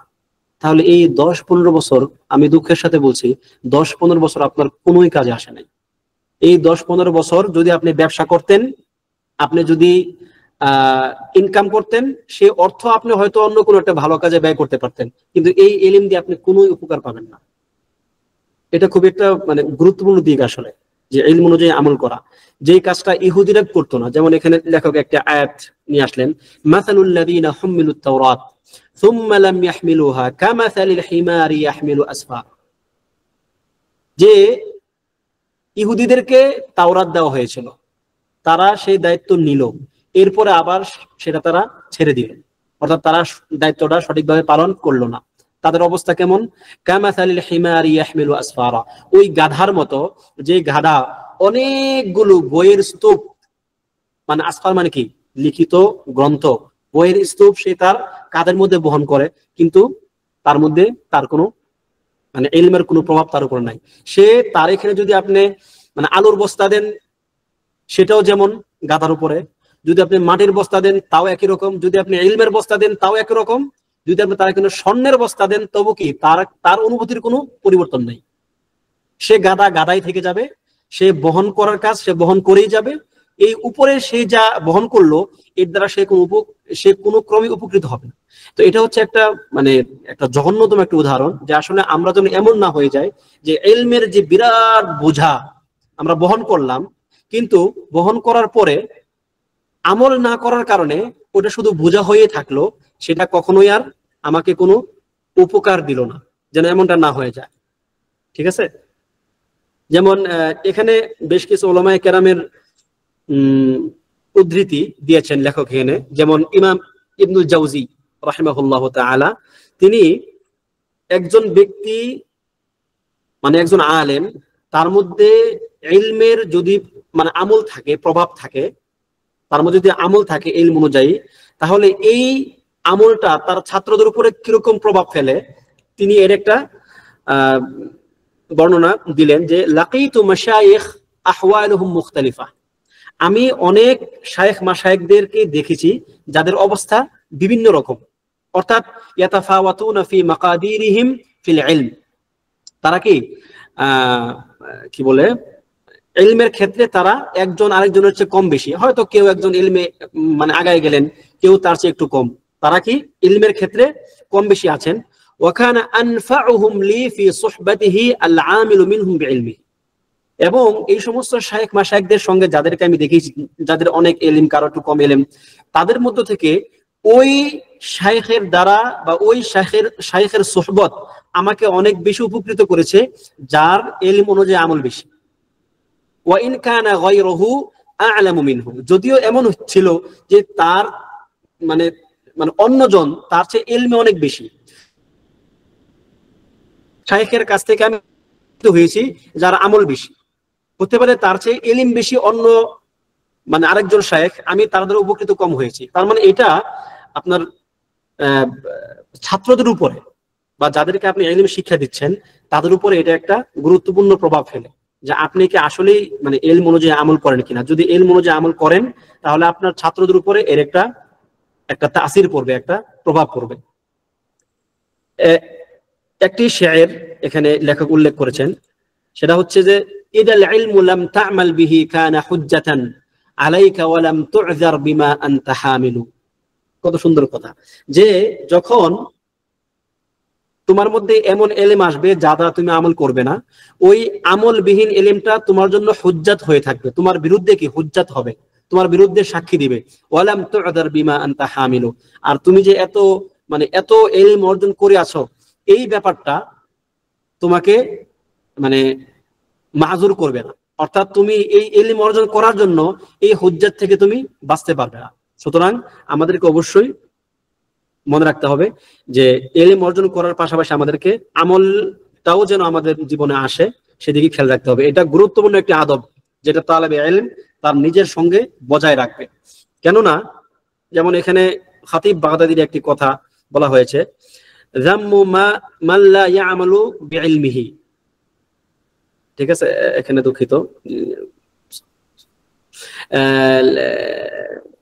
যেমন ইকতিদাউল ইলমিল আমাল একটা কিতাবের নাম এটা, এবং খতিব বাগদাদের আরেকটা লেখনী, সেটা হচ্ছে যাম্মু মান লা ইয়ামালু বিইলমিহি। খতিব বাগদাদির হচ্ছে এটা যে ইকতিদাউল ইলম, এবং ইবনে আসাকিরের হচ্ছে এটা, অর্থাৎ মানে উলামায়ে কেরাম এই ক্ষেত্রে অনেক লেখনী লিখেছেন, আপনারা এগুলো ইনশাআল্লাহ ইন্টারনেট থেকে দেখবেন, জানবেন, শিখবেন বিইذنিল্লাহ। আচ্ছা, তারপরে হচ্ছে যে ইলম অনুযায়ী আমল করার বেশ কিছু আয়াত আমরা এখন আলোচনা করব ইনশাআল্লাহ। সেটা হচ্ছে যে আল্লাহ তাআলা বলেছেন সূরা বাকারার একটা আয়াতে, আতা'মুরুনান নাসা বিল বিররি ওয়া তানসাউনা আনফুসাকুম ওয়া আনতুম তাতলুনাল কিতাবা আফালা তা'কিলুন। আল্লাহ তাআলা ইহুদিদেরকে বলতেছেন যে তোমরা কি মানুষদেরকে ভালো কাজের আদেশ করো, সৎ কাজের আদেশ দাও, আর নিজেরাই ওই কাজটা করা থেকে বিরত থাকো, এবং তোমরা কিতাব তেলাওয়াত করো, তোমাদের নিকট কিতাব আছে, তোমরা কি বুঝো না? অর্থাৎ ইহুদিদের একটা বৈশিষ্ট্য ছিল এমন যে তারা মানুষকে বলতো আমল করার জন্য, কিন্তু তারা নিজেরা আমল করতো না। তাদের নিকট কিতাব ছিল, এলেম ছিল, তারা জানতো, বুঝতো, কিন্তু আমল করতো না। আসলে এখানে ব্যাপারটা এমন না যে যেহেতু তুমি আমল করতেছো না সুতরাং তুমি ভালো কাজের আদেশও দিও না, ব্যাপারটা এমন না। বরং উল্টা, যে তুমি যেহেতু ভালো কাজের আদেশ দিচ্ছ সুতরাং তুমি আমলটাও করো। মানে এখানে কিন্তু আপনি দুই রকম রেজাল্ট নিতে পারেন। একটা হচ্ছে যেহেতু আমি আসলে ভালো কাজ করতে পারতেছি না সুতরাং থাক, আমি আর ভালো কাজের আদেশ না দেই মানুষকে। ঠিক আছে, একটা সিদ্ধান্ত হচ্ছে এটা। তো এই সিদ্ধান্ত হচ্ছে ভুল সিদ্ধান্ত। আপনাকে এই সিদ্ধান্ত নিলে হবে না, বরং আপনাকে এই সিদ্ধান্তে আসতে হবে যেটা দ্বিতীয়টা, যে আমি যেহেতু মানুষকে ভালো কাজের আদেশ দিচ্ছি, আল্লাহ তাআলা যেহেতু আমাকে এই কাজের তৌফিক দিচ্ছেন, সুতরাং আমার মধ্যে একটা আমলগত পরিবর্তন আসা জরুরি, যেন আমার এই ভালো কাজের আদেশ দানের যে প্রক্রিয়াটা সেটা যেন ফলপ্রসূ হয়। ঠিক আছে, এবং এইটাই ইবনে কাসির রাহিমাহুল্লাহ তার তাফসীরের মধ্যে বলেছেন। এরপর আরেকটা আয়াত, খুবই খুবই পরিচিত আয়াত, ইয়া আইয়ুহাল্লাযীনা আমানু লিমা তাকুলুনা মা লা তাফআলুন, হে ঈমানদারগণ তোমরা এমন কথা কেন বলো যা তোমরা নিজেরা করো না। কাবুরা মাকতান ইনদাল্লাহি আন তাকুলু মা লা তাফআলুন, আল্লাহ তাআলার নিকট এটি খুবই বড় একটি গুনাহ যে তোমরা যা বলবে তা করবে না, নিজে যা বলবে সেটা করবে না, এটা কি একটা বড় ধরনের গুনাহ আল্লাহ তাআলার নিকট। আল্লাহ তাআলা আমাদেরকে এই কাজটা থেকে বাঁচিয়ে রাখুন, আমিন। এরপর একটা হাদিস, খুবই ভয়ঙ্কর একটি হাদিস, আপনারা হয়তো এই হাদিসটা অনেকেই জানেন, যেখানে নবী সাল্লাল্লাহু আলাইহি ওয়াসাল্লাম বলতেছেন, ইউজাউ বিরাজুলিন ফায়ুতরাহু ফিন নার ফায়াতহানু ফিহা কাতাহনিল হিমার বিরাহাহ, অর্থাৎ এক ব্যক্তিকে জাহান্নামের মধ্যে ঘুরতে দেখা যাবে তার নারী ভুঁড়ি বের করা অবস্থায়। অর্থাৎ গাধা যেরকম মানে ঘুরপাক খায়, এরকম সে তার নারী ভুঁড়ি হাতে নিয়ে কি ঘুরপাক খেতে থাকবে জাহান্নামের মধ্যে। ঠিক আছে, তখন জাহান্নামীরা তার মানে আশপাশে এসে ভিড় করবে এবং বলবে, এই ফুলান, হে অমুক, আলাস্তা কুনতা তা'মুরু বিল মা'রুফ ওয়া তানহা আনিল মুনকার, তুমি কি আমাদেরকে ভালো কাজের আদেশ করতে না এবং অসৎ কাজের নিষেধ করতে না? তোমাকে তো আমরা দেখতাম যে তুমি খুব ভালো মানুষ, তুমি সৎ কাজের আদেশ করো, অসৎ কাজের নিষেধ করো। তখন সে বলবে, ফায়াকুল ইন্নী কুনতু আমুরু বিল মা'রুফ ওয়া লা আফআলুহু, দেখো আসলে আমি তোমাদেরকে ভালো কাজের আদেশ করতাম কিন্তু আমি নিজে সেটা করতাম না। ওয়া আনহা আনিল মুনকার ওয়া আফআলুহু, আর মন্দ কাজ থেকে তোমাদেরকে বিরত থাকতে বলতাম কিন্তু নিজে আমি সেই মন্দ কাজটা করতাম। দেখেন, এই হাদিসটা যদি আপনি একটু একা চিন্তা করেন, আমরা প্রত্যেকেই এই আশঙ্কার মধ্যে পড়ে যাই যে আসলে আমরা নিজেরা মানুষদেরকে ভালো কাজের আদেশের কথা বলি, ভালো কাজ করতে বলি, মন্দ কাজ থেকে বেঁচে থাকতে বলি, কিন্তু আমরা কতটা নিজেরা নিজেদের জীবনে সেই কাজটা প্র্যাকটিস করতে পারি, এটা কিন্তু একটি মানে চিন্তার বিষয়। ব্যাপারটা মানে শুধুমাত্র ক্লাসে পড়লাম ব্যাপারটা এমন না, এটা কিন্তু আমাদের একটা জীবনব্যাপী একটা প্রোগ্রাম, আমাদের একটা চিন্তার বিষয় যে আমরা কতটুকু মানে এই ব্যাপারটা আমাদের জীবনে এস্টাবলিশ করতে পারলাম যে আমরা মানুষদেরকে যেটা বলবো সেটা নিজেরাও আমল করবো। আল্লাহ তাআলা আমাদেরকে এই আমলগুলো মানে যে মন্দ কর্মগুলো আছে আর কি এরকম যে কারণে জাহান্নামে যাওয়া লাগবে সেগুলো থেকে আল্লাহ তাআলা আমাদেরকে রক্ষা করুন। এরপর আরেকটি হাদিস, নবী সাল্লাল্লাহু আলাইহি ওয়াসাল্লাম আল্লাহর নিকট দোয়া করতেন, আল্লাহুম্মা ইন্নী আউযু বিকা মিন ইলমিন লা ইয়ানফা, হে আল্লাহ আপনার নিকট থেকে আমি ওই ইলম থেকে আশ্রয় চাই যে ইলম আমাকে মানে আমার কোনো উপকারে আসে না। ঠিক আছে, মানে ইলম উপকারে আসে না মানে কি, যে আমি যেই ইলম দ্বারা আমি আমল করি না বা আমল যোগ্য না, যে ইলম বা যে ইলম আমাকে আপনার নিকটবর্তী করে দেয় না, আপনার মানে যে আপনার কি বলে এটাকে আল্লাহ সন্তুষ্টির পথে হাঁটায় না, ওই ইলম আমার প্রয়োজন নাই। এরপর আরো একটি হাদিস, লা তাজুলু কাদামা আবদিন ইয়াউমাল কিয়ামাতি হাত্তা ইউসআলু আন উমরিহি ফিমা আফনাহ, কিয়ামতের দিন বান্দার দুই পা এক কদম আগাইতে পারবে না যতক্ষণ না তাকে প্রশ্ন করা হবে আন উমরিহি ফিমা আফনাহ, তার জীবন সম্বন্ধে সে ওই জীবনটা কিভাবে কাটিয়েছে, ওয়া আন ইলমিহি ফিমা ফাআলা ফিহি, এবং তার ইলম সম্বন্ধে সে ওই ইলম অনুযায়ী সে কেমন আমল করেছে, ওয়া আন মালিহি মিন আইনা ইকতাসাবাহু ওয়া ফিমা আনফাকা, এবং তার সম্পদ সম্বন্ধে সে ওই সম্পদ কোন পথে অর্জন করেছে এবং কোন পথে ব্যয় করেছে, ওয়া আন জিসমিহি ফিমা আবলাহ, এবং তার জিসিম তার দেহ সম্বন্ধে সে ওই দেহটা কিভাবে মানে দেহটা সে কি বলা যায় মানে আবলাহ মানে হচ্ছে পুরাতন করেছে, অর্থাৎ তার ওই দেহটা কিভাবে জীবন পার করেছে। ঠিক আছে?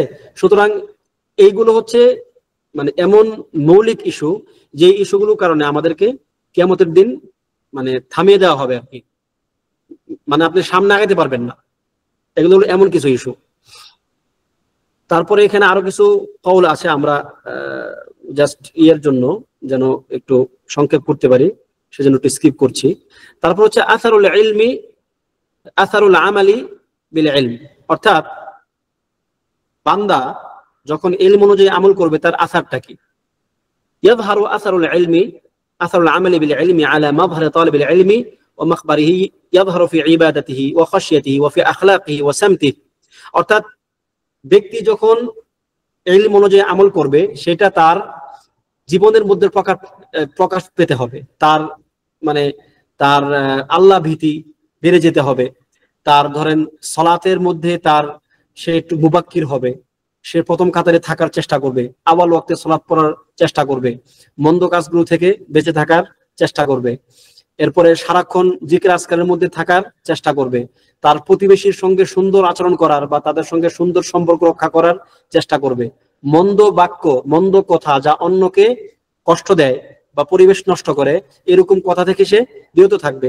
তো এগুলো হচ্ছে ব্যক্তির উপরে ইলমের মানে আসর বা প্রভাব। যদি এগুলো থাকে তাহলে বুঝতে হবে যে তার মধ্যে কি ইলম কাজ করতেছে। এরপর হচ্ছে সামারাত, ফলাফল, মানে ইলম অনুযায়ী আমল করার ফলাফল কি।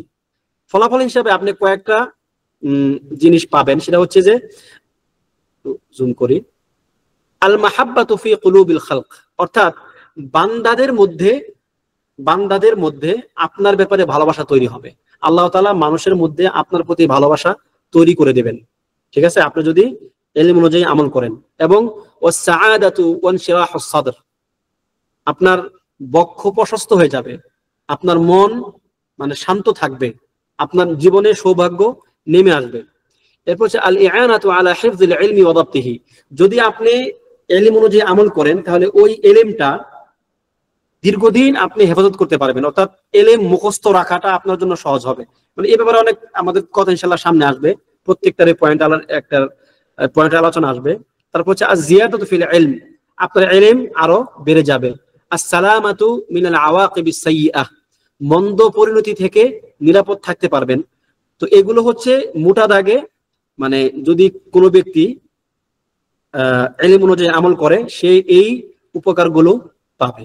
তো আমরা ইনশাআল্লাহ এই উপকারগুলোর প্রত্যেকটার আলাদা আলাদা আলোচনা সামনের ক্লাসে করতে চাই। আজকে অলরেডি 50 মিনিটের উপরে মনে হয় হয়ে গেছে, অনেকে হয়তো সালাত পড়বেন আবার। তো এখন এই আমরা আজকে যতটুকু আলোচনা করলাম এই আলোচনার মধ্যে যদি আপনাদের কারো কোনো প্রশ্ন থাকে তাহলে ইনশাআল্লাহ করতে পারেন বিইজনিল্লাহ। শেখ ভালো আছেন আপনি? জি আলহামদুলিল্লাহ, আল্লাহ ভালো রেখেছেন। তো ভালো আছেন আশা করি। জি আলহামদুলিল্লাহ। যে একটা বিষয় সেটা হচ্ছে যে বর্তমান যে এই যে আন্তর্জাতিক কোরআন প্রতিযোগিতা চলতেছে প্রায় সব জায়গায়, এবং ফার্স্ট সেকেন্ড যারা হচ্ছে তাদেরকে খুব ফুলের মালা দিয়ে খুব আনন্দ উল্লাস করে গ্রহণ করা হচ্ছে। তো এই বিষয়টা আসলে কেমন হবে? এটা আসলে দেখেন, আমরা মানুষের প্রতিযোগিতার জায়গায় নিয়ে গেছে। জি, কোরআনকে একটা প্রতিযোগিতার জায়গায় নিয়ে গেছে, এমন একটা অবস্থা যে মানে বলছি আমি মৌলিকভাবে কোরআন নিয়ে প্রতিযোগিতা করা এটা কোনো মৌলিক কোনো সমস্যা না, মৌলিকভাবে এটা কোনো প্রবলেম না। কিন্তু যদি এমন হয় যে আপনার এই প্রতিযোগিতাটা একটা বৈষয়িক বিষয়ে রূপ নিল, কোরআন নিয়ে প্রতিযোগিতা, কিন্তু কোরআনের এই প্রতিযোগিতাটা প্রতিযোগীদের মধ্যে বৈষয়িক লোভ লালসা তৈরি করে দিল, অথবা ধরেন এই প্রতিযোগিতার এই ব্যবস্থাপনাটা এমন একটা ব্যবস্থাপনায় রূপ নিল যেটা আসলে মানুষকে কোরআনের প্রতি আকৃষ্ট করছে না, বা কোরআনের যে রূহ এই রূহ থেকে মানুষ আস্তে আস্তে সরে যাচ্ছে, তাহলে এই প্রতিযোগিতা বা এই মুসাবাকা এগুলো আসলে মানুষের কল্যাণ করবে না। তবে যদি এই প্রতিযোগিতাগুলো মানুষকে কোরআনের প্রতি আগ্রহী করে, কোরআন শিখতে আগ্রহী করে, বিশেষ করে বাচ্চাদের মধ্যে প্রতিযোগিতাটা থাকা ভালো। কেননা বাচ্চারা তো তাদের নিয়ত পরিশুদ্ধ করবে পরে, তাদেরকে আগে কোরআনের সঙ্গে তাদের ভালোবাসা তৈরি হতে হবে। এই ভালোবাসা তৈরির জন্য কি যদি তাদেরকে তাহাম্মুসের জন্য, একটু তাশজিয়ের জন্য, একটু সাহস দেওয়ার জন্য যদি এরকম কোন প্রতিযোগিতার ব্যবস্থা করা হয় তাহলে আলহামদুলিল্লাহ কোনো সমস্যা নেই। তবে এটা যেন তাদের জীবনের লক্ষ্য না হয়ে যায় যে আমি কোরআনের প্রতিযোগিতা করেই খাবো। ঠিক আছে, এটা যেন কি তাদের জীবনের লক্ষ্য না হয়ে যায়। যারা প্রতিযোগিতাগুলোর সঙ্গে থাকেন, সংশ্লিষ্ট থাকেন, তাদের দায়িত্ব হচ্ছে তাদের মধ্যে কোরআনের রূহটাকে বাঁচিয়ে রাখার চেষ্টা করা। ঠিক আছে, যেন সেটা একটা বাণিজ্যিক রূপ না নেয় আর কি। আসসালামু আলাইকুম ওয়া রাহমাতুল্লাহ। শেখ যেটা একামত আছে, একামতটা কি একবার বলাই হাদিসের মধ্যে আছে? মানে তাকবীর আল্লাহু আকবার আশহাদু আল্লা ইলাহা ইল্লাল্লাহ আশহাদু আন্না এভাবে আছে আছে আছে, এটা হাদিস সম্মত। অর্থাৎ অর্থাৎ একামতের 2-3 রকম বর্ণনা আছে। ঠিক আছে, 2 থেকে 3টা রকমের বর্ণনা আছে। তার মধ্যে এটা একটা যে একামত হবে একবার আল্লাহু আকবার আশহাদু আল্লা ইলাহা ইল্লাল্লাহ আশহাদু আন্না মুহাম্মাদুর রাসূলুল্লাহ হাইয়া আলাস সালাহ হাইয়া আলাল ফালাহ, এভাবে আর কি। ঠিক আছে, কেন আমার মসজিদের মধ্যে এক মুসল্লি আহলে হাদিস ধারণ করে, মানে আহলে হাদিস মোতাবেক পালন করে আর কি। দেখেন, এটা আহলে হাদিস বলতে কথা না, মানে এখানে আহলে হাদিসের কথা না, হাম্বলি মাযহাব অনুযায়ী একবার করে আপনার ইকামত দেওয়া। ঠিক আছে, একবার করে বলা, বা অন্যান্য মাযহাব হয়তো থাকতে পারে, যেমন মালিকি মাযহাবে সম্ভবত এবং শাফিঈ মাযহাবেও সম্ভবত আপনার একবার করেই বলার নিয়ম। জি জি, অন্যান্য মাযহাব আছে, আমাদের কিন্তু হানিফা মাযহাবের মধ্যে ইমাম আবু হানিফা রাহিমাহুল্লাহ যে মাযহাব হানাফি মাযহাব অনুযায়ী 2 বার করে, অর্থাৎ আযানের মতোই। কিন্তু অন্যান্য মাযহাবে একবার করে বলার মাসআলা আছে। আর ওইটার সাথে তো নামাজের কোন সম্পৃক্ত নাই, নামাজ তো হয়ে যাবে। না না না না না না, এর সঙ্গে নামাজের কি সম্পর্ক? এটা হচ্ছে নামাজের বাইরের একটা আমল। জি জি, আর তাছাড়া এটা তো মানে বাতিল কোনো কাজ না। আপনি যেটা বলতেছেন এটা তো এমন কোনো যে একটা বাতিল কাজ হয়ে গেল নামাজ হবে কিনা, বরং এটা তো হক। এটা দলিল দ্বারা সাহাবেত, হাদিস দ্বারা সাহাবেত এগুলো। আরেকটু 1 মিনিট সময় নিব। সেটা হচ্ছে অনেক সময় অনেক কাজ হয়ে যায় যেটা হয়তো বুঝতে পারি না যে নিয়তটা অন্তরে আরেকটা হয়ে গেছে, কিন্তু পরে বুঝতে পারি আমি তো এটা তো নিয়ত মানে আরেকটা হয়ে গেছে। যেমন মনে করেন যে কথা হয়তো দাওয়াত খাইতে গেছি, হয়তো একটা মাদ্রাসায় দাওয়াত দিছে, সেটা হয়তো সুধী সমাবেশে, ওইখানে দেখা গেছে একটা কালেকশন করতেছে ওরা, কিন্তু আমার তো ইচ্ছা ছিল না, নিয়ত ছিল না যে আমি এখানে দান করবো এই সময়, হয়তো অন্য সময় করতাম, কিন্তু এই সময় কিন্তু পরিস্থিতির কারণে হয়তো আমি এখন করতেছি, যেটা সবাই করতেছে, না করলে কেমন হবে, এরকম একটা বিষয় অনেক সময় হয়ে যায়।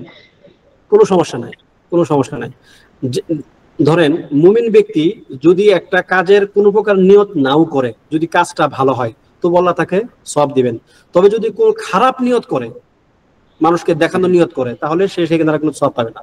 কিন্তু যদি তার ধরেন যে কোনো একটা সে কোনো নিয়ত নাই, একটা মুমিন সাধারণভাবে সে কাউকে 5 টাকা দান করছে, কোনো সমস্যা নাই। সে ওইটার নিয়ত, সে যদি মানে আল্লাহর সন্তুষ্টি বা ওই টাইপের একদম তাৎক্ষণিক কোনো নিয়ত নাও করে, মুমিন ব্যক্তি সারা জীবনের আমল হচ্ছে একটা ভালো নিয়তের উপর আমল, এটা বাই ডিফল্ট থাকবেই।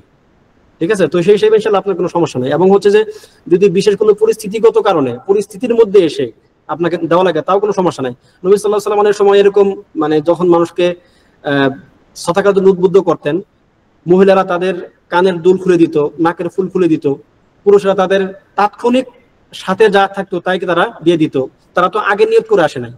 তো অর্থাৎ ইনস্ট্যান্ট যদি কোনো একটা পরিস্থিতি তৈরি হয় সাদাকা করার বা কোনো একটা ভালো কাজ করার, আপনি ইনস্ট্যান্ট ওই পরিস্থিতিগত কারণে যদি দেন ইনশাআল্লাহ কোনো সমস্যা নাই, যদি না নিয়তের মধ্যে কোনো খারাপই থাকে আর কি। আল্লাহু আলাম। আরেক মিনিট সময় দিবেন একটু ভাই? আমরা এই যে আরো কয়েকজন আছে তো আপনার একটু সংক্ষেপ করতে হবে। মানে আমি একটা কয়েকজন মিলে আমরা একটা এই সামাজিক একটা সংস্থা করছি, তো এটা আমরা করছি সমাজে একটা আপনার স্পেস তৈরি করার জন্য, দিনই অবস্থান একটা তৈরি করার জন্য। সেক্ষেত্রে আমরা কিছু হয়তো মানুষদেরকে সহযোগিতা করি, হয়তো কম্বল বা এই জাতীয় কোনো কিছু। সেক্ষেত্রে আমরা ছবি তুলি যে মানুষকে একটু বোঝানোর জন্য বা এলাকায় প্রচারের জন্য। এটা কি কোনো সমস্যা? ছবি তোলার এটা মাসআলাটা একটু ইখতিলাফপূর্ণ মাসআলা, তবে ওভারঅল বর্তমান সময়ের যে মাসআলা সেটা হচ্ছে যে যদি প্রয়োজনে দিনই কাজে মানুষকে উদ্বুদ্ধ করার জন্য বা কোনো একটা দায়িত্ব আপনি সঠিকভাবে পালন করতেছেন কিনা সেটা অন্যের কাছে জবাবদিহি করার জন্য বা এরকম কোনো প্রয়োজন সাপেক্ষে যদি আপনাকে ছবি তুলতে হয় ইনশাআল্লাহ কোনো সমস্যা নেই। ঠিক আছে, যদি এই ক্ষেত্রে মাসআলা আছে যে আসলে ছবি তোলা হারাম, যে মাসআলাটা সেটা অনেকেই বলেন, উলামায়ে কেরাম অনেকেই বলেন যে এটা হচ্ছে ছবি আঁকা। যারা ছবি তারসিম করে, রসম মানে কি একটা ছবি আপনি হাতে আঁকলেন, ওটা যদি হয় তাহলে সেটা হারাম। আর বর্তমান আধুনিক যুগের ক্যামেরা যে ছবি, সেগুলো ছবি না, ঠিক এটা হচ্ছে একটা ছায়া। এরকম বেশ কিছু ব্যাখ্যা আছে, তো আমরা ওই ব্যাখ্যায় যদি নাও যাই, আপনি যদি প্রয়োজন সাপেক্ষে আপনার করতে পারেন আর কি, ইনশাআল্লাহ কোনো সমস্যা নেই আশা করি। জাযাকাল্লাহু খাইর। আল্লাহ ইবারিক ফিক। এরপরে হাত তুলেছেন রাফিউদ্দিন ভাই। জি বলুন প্লিজ। শাইখ আসসালামু আলাইকুম। শাইখ কেমন আছেন? ওয়ালাইকুম আসসালাম ওয়া রাহমাতুল্লাহ। জি ভাই, ভালো আছেন স্যার? জি আলহামদুলিল্লাহ। শাইখ আমাকে ব্যক্তিগত প্রশ্ন, শাইখ আমার আম্মু আর কি, তো আমার আম্মুর বয়স হচ্ছে 60 বছরের উপরে। তো আর কি সে মানে সবসময় আর কি পর্দা করে। তো মানে জি মানে এখন আমার শাইখ আমার আম্মুর কথা আর কি বলছে আর কি। জি মানে তার বয়স হচ্ছে 60-এর উপরে আর কি। তো জি সে হচ্ছে আমার মানে সে মাহারাম নন মাহারাম মেনটেন করে চলে। তো শাইখ আমার বয়স হচ্ছে 29 বছর বয়স। তো আমার হুম। মানে আমার যেমন আমার মানে চাচাতো ভাইয়ের ছেলেরা যে আমার চেয়ে ছোট বা আমার বয়সী, মানে এদের সামনে কি আমার মা মানে চেহারা দেখাতে পারবে? মানে এই বিষয়ে একটু ক্লিয়ার হলে একটু ভালো দেখেন, হয়। এই ক্ষেত্রে কথা হচ্ছে যে সূরা নূরের মধ্যে একটা আয়াত আসছে যে ওয়াল কাওয়াইদু মিনান নিসা ইল্লাতি লা ইয়ারজুনা নিকাহান ফালাইসা আলাইহিন্না জুনাহুন আইয়াদানা থিয়াবাহুন্না গায়রু মুতাবাররিজাতিন বিজিনা। অর্থাৎ যে সমস্ত মহিলারা বিবাহের আর কোনো আশা নাই, অর্থাৎ বয়স্ক মহিলা যাদের বয়স অনেক হয়ে গেছে, যাদের বিবাহের আর কোনো লা ইয়ারজুনা নিকাহান, তারা বিবাহের আর কোনো আশা করে না, বা যাদের বিবাহ হওয়ার আর কোনো মানে সম্ভাবনা নেই, তারা স্বাভাবিকভাবে বিশেষ রংচটা না করে, মানে একদম সেজে গুজে না থেকে যদি স্বাভাবিকভাবে তাদের কাপড় নরমালি খুলে রাখে, মানে মুখ খুলে রাখে বা মানে এই টাইপের যে ব্যাপারগুলো, সেক্ষেত্রে কোনো সমস্যা নাই। ঠিক আছে, যদি সে বিশেষ সাজুগুজু না করে, তবে শর্ত হচ্ছে কি গায়রা মুতাবাররিজাতিন বিজিনা, তারা বিশেষ সাজসজ্জা করতে পারবে না যার কারণে অন্য কেউ তার প্রতি আকৃষ্ট হতে পারে। ঠিক আছে, এই শর্তে যদি কোনো বয়স্ক মহিলা থাকে তার ক্ষেত্রে এটা ছাড় আছে, কোনো সমস্যা নেই ইনশাআল্লাহ। শাইখ তবে এটা আরেকটা আবার প্রশ্ন। মানে আম ভাবে হবে না যে একদম সে বাইরে ঘুরতেছে রাস্তায়, না এরকম না, মানে একটা থাকে না স্বাভাবিক ঘরোয়া পরিবেশ, এখানে তেমন শাইখ সমস্যা নেই ইনশাআল্লাহ। শাইখ তবে তাহলে কি উত্তম মানে হচ্ছে অবশ্যই, অবশ্যই উত্তম, দেখেন এটা কি একটা জাস্ট একটা রুখসত, অবশ্যই উত্তম হচ্ছে ওই মহিলাও পর্দা করবে। ঠিক আছে, জি এটা কি বিধান, তবে এটা হচ্ছে একটা রুখসত। শাইখ আমার আরেকটু প্রশ্ন ছিল যে মানে মানে আমার মার চেয়ে যারা বড় আর কি, মানে সে তাদের মানে কিভাবে আর কি তাদের সামনে কি যেতে পারবে না? তাদের সামনে তো যাওয়া যাবে না, মানে তাদের তার চেয়ে ছোট যারা আর কি, মানে কি মানে কোন বয়স পর্যন্ত আর কি মানে তাদের সামনে যেতে পারবে আর কি? এখানে কোন বয়স সেটা উদ্দেশ্য না, আপনি সামাজিক ভাবে বুঝবেন যে আসলে কারা বিবাহের বয়স পার করে ফেলছে। ঠিক আছে, জি একটা 60-70 বছরের মহিলা বা 70-80 বছরের মহিলা, ঠিক আছে, তার তো জি আর বিবাহ হওয়ার কোনো সম্ভাবনা নেই। না ঠিক আছে, শুনুন। এর মানে এই সমস্ত ক্ষেত্রে তাদের ক্ষেত্রে পর্দার কিছুটা ছাড় আছে, এই হলো মূল মাসালা। এখন এটা আপনার সমাজ অনুযায়ী আপনি বুঝবেন যে কে আসলে কোন লেভেলে আছে, সেটা তো আমি এখান থেকে বলতে পারবো না। ঠিক আছে, এমন জি হতে পারে যে কোনো এক মহিলার বয়স 60 বছর, কিন্তু আসলে তার মধ্যে এখনো জওয়ানি আছে, তার মধ্যে এখনো যৌবনটা সে ধরে রাখছে। তো জি মানে যদি এরকম হয় তাহলে তো অবশ্যই তাকে সাবধান থাকতে হবে, পর্দা করতে হবে। কিন্তু যদি তার মধ্যে যৌবনের তেমন কোনো নাই, মানে জৌলুস নাই, এবং হচ্ছে তার বিবাহ হওয়ার কোনো সম্ভাবনা নাই, তাহলে সে পর্দার ক্ষেত্রে তাকে কিছুটা ছাড় দেওয়া হয়েছে, সে নর্মালি আর কি মানুষের সঙ্গে আচার আচরণ করতে পারবে। যদি একটু কোশ্চেনটা এরকম যে আহ, এরকম একটা চিন্তা আসে মাঝে মাঝে যে যে ইলম অর্জন যেটা হয়েছে এতদিন, ওইটা অনুযায়ী তো আমল এবং তাকওয়া আর ওই লেভেলে যাইতে পারি নাই, তাইলে আরো ইলম অর্জন করলে এটা কেমন হইলো? আমার তো উচিত যে আরো আরো তাকওয়া এবং আরো পরহেজগার এবং আরো ইবাদত গুজার হওয়া, তারপরে আরো বেশি ইলম অর্জন করা। এরকম চিন্তা আসলে এটাকে কিভাবে মানে না, বুঝ এটা দেওয়া একটা যায়? ওয়াসওয়াসা। না না না, এটা একটা ওয়াসওয়াসা। ঠিক আছে, এটা একটা শয়তান আপনাকে ওয়াসওয়াসা দেয় এভাবে, এবং এটা শয়তান অনেককে দেয়। দেখেন, ওই যে বললাম না যে আতামুরুনা আন-নাসা বিল বিররি ওয়া তানসাউনা আনফুসাকুম, যে তোমরা কি নিজেরা মানুষদেরকে সৎ কাজের আদেশ দাও, নিজেরা ওই কাজ থেকে বিরত থাকো। এর দুইটা অর্থ হতে পারে, একটা হচ্ছে যেহেতু আমি মানে ভালো কাজ করতে পারতাছি না, তাহলে আমি সৎ কাজের আদেশ দেওয়াও বাদ দিয়ে দিই। একটা হচ্ছে কি যে না, যেহেতু আমি ভালো কাজের আদেশ দিতে পারতেছি, সুতরাং আমি একটু সৎ কাজও করি। তাহলে আপনাকে দ্বিতীয় পয়েন্টে আসতে হবে। এখন আপনি এতদিন যে কাজটা করতে পারেন নাই, যেহেতু আপনার মধ্যে একটা উপলব্ধি আসছে যে আপনি এখন ভালো কাজ মানে আপনি এখন তাকওয়াবান হতে চান, আপনি আপনার মানে ইলম অনুযায়ী নিজের জীবনকে সাজাতে চান, তো এই অনুভূতিটাই হচ্ছে আপনার ইলমের একটা সুফল।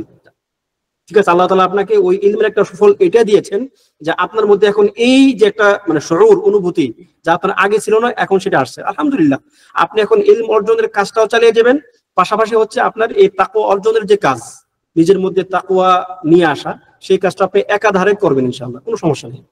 বরং আপনাকে এটাই করা উচিত যদি আপনার ইলম অর্জনের সুযোগ থাকে আর কি। জাযাকাল্লাহু খাইর। আসসালামু আলাইকুম রহমতুল্লাহি ওয়া বারাকাতুহু। আসসালামু আলাইকুম ওয়া রাহমাতুল্লাহি ওয়া বারাকাতুহু। শেখ কেমন আছেন? আলহামদুলিল্লাহ, আপনি ভালো আছেন? শেখ আলহামদুলিল্লাহ। শেখ, আমার প্রশ্ন কি, আমি জেনারেল লাইনে ইঞ্জিনিয়ারিং পড়ি। তো আমাদের বাহ্যিকভাবে আমরা দুনিয়াবি স্বার্থের জন্য ইঞ্জিনিয়ারিংটা পড়তেছি। এখান থেকে তো আমাদের দুনিয়াবি স্বার্থ হাসিল করা হবে। এখানে কি কোনো নিয়ত করা যায় যেখানে আখিরাতে আমাদের কল্যাণ হয়? জি, এটা হচ্ছে একজন যাদের পেশা, মানে এই উত্তরটা সবার জন্য, যাদের পেশা সরাসরি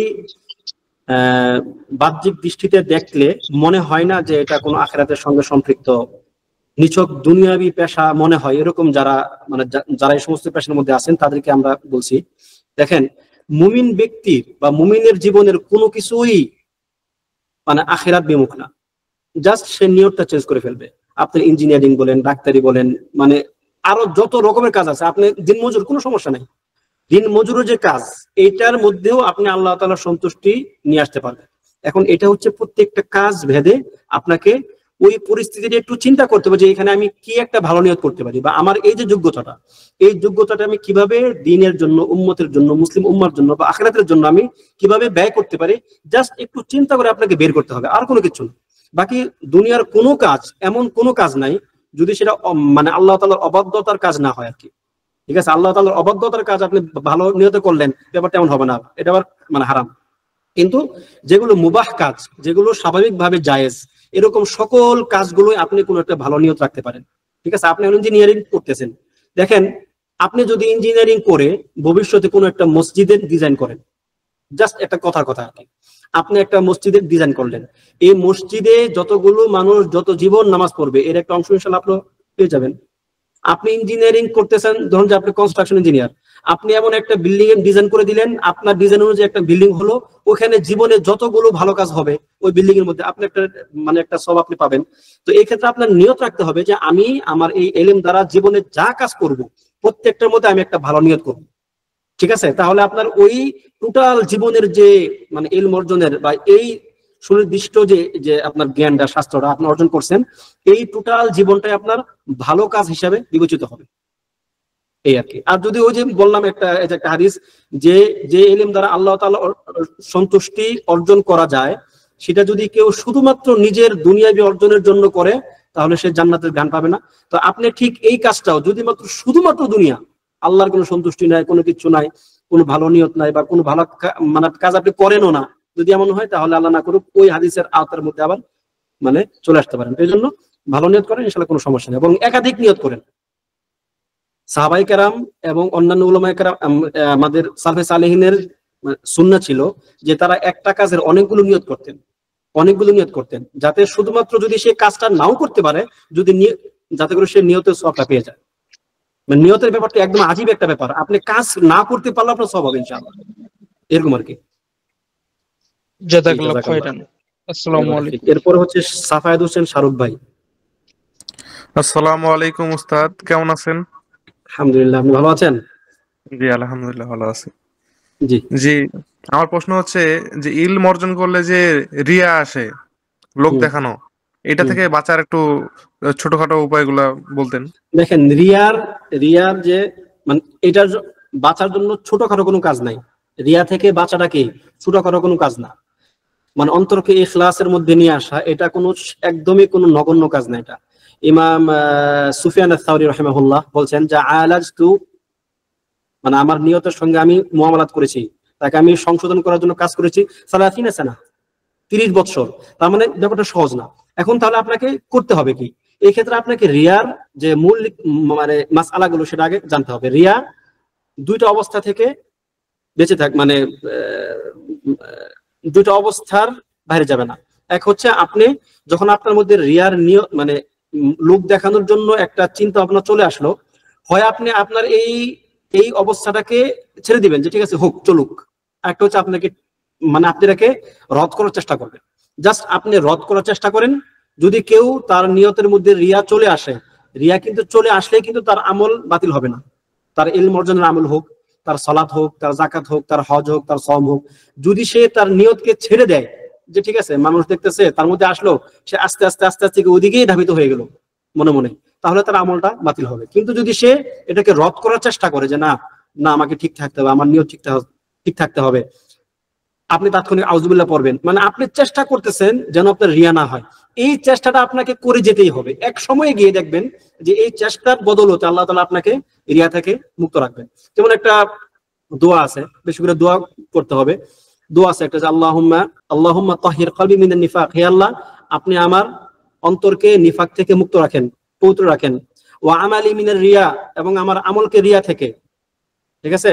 ওয়া হাসসিন ফারজি মিনাল ফাওয়াহিশ, এবং আমার লজ্জাস্থানকে আপনি অশ্লীল কাজ থেকে বাঁচিয়ে রাখুন। এরকম মানে বেশ কিছু মাসনুন দোয়াগুলো আছে, আপনি সেগুলো ইনশাআল্লাহ পড়বেন। আশা করি আস্তে আস্তে, এটা হচ্ছে একটা প্র্যাকটিসের ব্যাপার, দীর্ঘদিন প্র্যাকটিস করলে আস্তে আস্তে আস্তে আস্তে দেখবেন যে আপনার মধ্যে থেকে রিয়ার যে ভাবটা সেটা চলে যাবে, এবং আল্লাহর নিকট বেশি করে দোয়া করতে হবে। জাযাকাল্লাহ খাইর।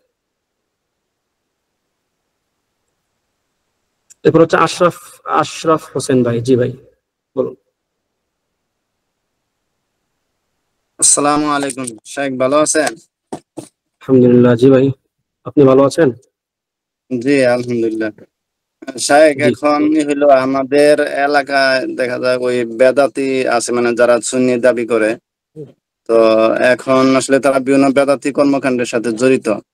তো এখন ওই বেদাতি হওয়ার কারণে দেখা যায় যে আমার সাথে তাদের সম্পর্কটা ওইরকম ভালো না। দেখা যায় যে বেদাতি হওয়ার কারণে দেখা যায় তাদের সাথে আমার ভালো সম্পর্ক হয় না, এমনকি তাদের আমি সালামও দিই না। তো এটা তো আসলে মূলত আল্লাহ তাআলার খুশির জন্যই, যে আমি আমার নিয়ত যে তারা বেদাতি, এই জন্য আমি তাদের সাথে ওইরকম সম্পর্ক রাখি না, সালাম দিই না। তো এই জন্য আমার কি মানে গুনাহ হবে কিনা? না, দেখেন এখানে আপনার কৌশলগত কিছু ব্যাপার আছে। মানে আপনি কি আপনার এলাকার পার্শ্ববর্তী লোকগুলো বেদাতি, এজন্য কি আপনি খুশি মনে মনে? না না, অবশ্যই খুশি না। নিশ্চয় আপনি খুশি না। আপনি চান তো নাকি যে তারা তাদের এই বিদাত থেকে সরে আসুক? চান না আপনি সেটা? চান তো নাকি? জি জি, চাই। সুতরাং যেহেতু আপনার একটা দাওয়াতি কাজের একটা উদ্দেশ্য আছে, আপনার মনের মধ্যে দাওয়াতের নিয়ত আছে যে এই মানুষগুলো পথভ্রষ্ট, এদের মতোই হয়তো আমি একসময় ছিলাম, বা আমিও হয়তো এদের মতো আবার হয়ে যেতে পারি। জাস্ট আল্লাহ তাআলা অন্তরকে ঘুরাই দিবেন, শেষ, সব শেষ। তো যেহেতু এই মানুষগুলো আপনার সমাজেরই মানুষ, আপনার চাচা, আপনার মামা, আপনার খালা, মানে আপনার খালু, আপনার বাবা, আপনার ভাই, তাই কিনা?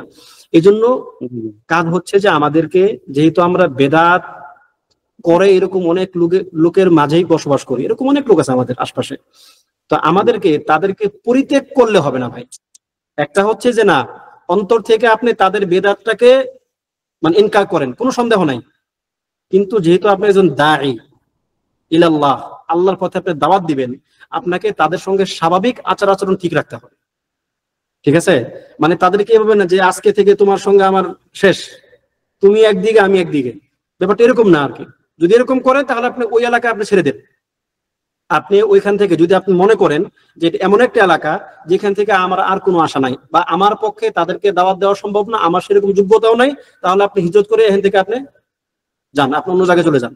কিন্তু যদি আপনি ওইখানেই থাকেন, তাহলে ওইখানকার মানুষগুলোর সঙ্গে সম্পর্ক নষ্ট করে নিজের জীবনটাকে কঠিন করবেন না, আর আপনার যে দাওয়াতি কাজের ফিল্ড, যে ময়দান, সেটাকে নষ্ট করবেন না। মানে এটা হচ্ছে আমার ব্যক্তিগত পরামর্শ আর কি, যে আমি যেটা নিজের জন্য ভালো মনে করি আপনাকে সেটা বললাম। যে যেহেতু এরা আমাদের দাওয়াতের মুখাপেক্ষী, মুহতাজ, তাদেরকে আমাদের দাওয়াত দিতে হবে। হ্যাঁ, সময় এখন মানে হচ্ছে না, 10 দিন পরে হবে, 10 মাস পরে হবে, 10 বছর পরে হবে। এই জেনারেশন হলো না, নেক্সট জেনারেশন হবে। সিস্টেম তো এটাই ভাই।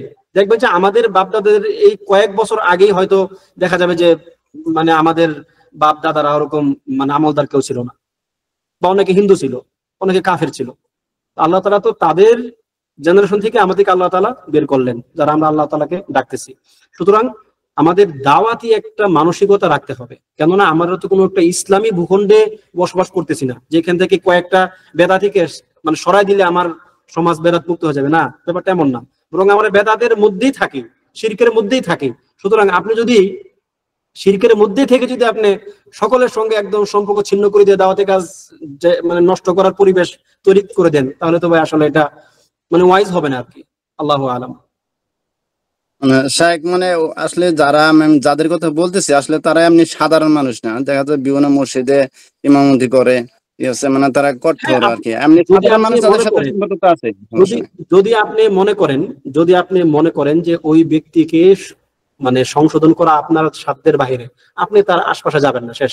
আপনি নিজে তার ক্ষতি থেকে বেঁচে থাকবেন, কিন্তু পরিবেশটাকে নষ্ট করবেন না, কারণ আপনি হয়তো এরকম অন্য অনেক লোক পাবেন যাদেরকে আপনি দাওয়াত দিতে পারবেন, যাদেরকে আপনি কনভার্ট করতে পারবেন আপনার দিকে, সুন্নার দিকে, যারা জাইম জুআমা থাকবে, নেতা পর্যায়ে থাকবে, বা তাদের মধ্যে আলেম থাকবে। আপনি তাদের ধারে কাছেও যাবেন না, কারণ সেখানে গিয়ে আপনি কোনো কিছু অর্জন করার নাই, বরং সেখানে গেলে আপনার ক্ষতি হতে পারে নিজের ঈমান আমলের। আপনি তাদের ধারে কাছেও যাবেন না, তাদের থেকে আপনি বিরত থাকবেন, সম্পর্ক খারাপ করবেন না, জাস্ট বিরত থাকবেন। কিন্তু অন্যান্য যারা সাধারণ মানুষ আছে, ঠিক আছে, যাদের ক্ষেত্রে আপনার আশা আছে, আপনি তাদের সঙ্গে সময় দিবেন। জি স্যার। আচ্ছা, এক ভাই প্রশ্ন করলেন যে যদি কেউ পরিবারের অবস্থানের জন্য কোনো মসজিদে দান করাটা দায়বোধ অনুভব করে, ফলে সে দান করে সামাজিক দায়বদ্ধতা থেকে, পাশাপাশি এই আখেরাত ও আল্লাহ সন্তুষ্টির নিয়ত থাকে, তাহলে কি কোনো সমস্যা? কোনো সমস্যা নেই, যেহেতু আপনার আল্লাহ তাআলার সন্তুষ্টির মানে নিয়ত আছে, কোনো সমস্যা নাই। পারিবারিক দায়বদ্ধতা থাকতেই পারে, যেমন আপনার মা চাইতেছে যে বাবা তুমি মসজিদে দান করো, এখন আপনার মানে হয়তো আপনার নিয়ত ছিল না, কিন্তু আপনার মার চাওয়ার জন্য আপনি দিলেন, কোনো সমস্যা নাই। তবে সাথে আল্লাহ তাআলার সন্তুষ্টিরও নিয়ত রাখবেন, তাহলে দুটাই হবে। পাশাপাশি মায়ের সন্তুষ্টিও তো একটা ইবাদত, বাবার সন্তুষ্টিও তো একটা ইবাদত, যে আপনি বাবা মায়ের সন্তুষ্টির জন্য কোনো একটা কাজ করলেন, কোনো একটা ভালো কাজ করলেন, কোনো সমস্যা নেই। সেটা হচ্ছে একটা মানে স্বতন্ত্র একটা ইবাদত, সেটা কোনো সমস্যা নেই। আচ্ছা, ঠিক আছে, তাহলে আজকে আমরা এখানেই শেষ করতে চাই। হাবিবুল্লাহ ভাই প্রশ্ন শেষ করেছেন। তো আল্লাহ তাআলা আমাদেরকে আমাদের ইলম অনুযায়ী আমল করার তৌফিক দান করুন, এবং আমাদের ইলম যেন আমাদের দুনিয়াবী শান্তি এবং পরকালীন মুক্তির জারিয়া হয়, সেই ব্যবস্থা করে দিন। আমিন ইয়া রাব্বাল আলামিন। সুবহানাকাল্লাহুম্মা ওয়া বিহামদিকা আশহাদু আল লা ইলাহা ইল্লা আনতা আস্তাগফিরুকা ওয়া আতুবু ইলাইক। আসসালামু আলাইকুম ওয়া রাহমাতুল্লাহি ওয়া বারাকাতুহু।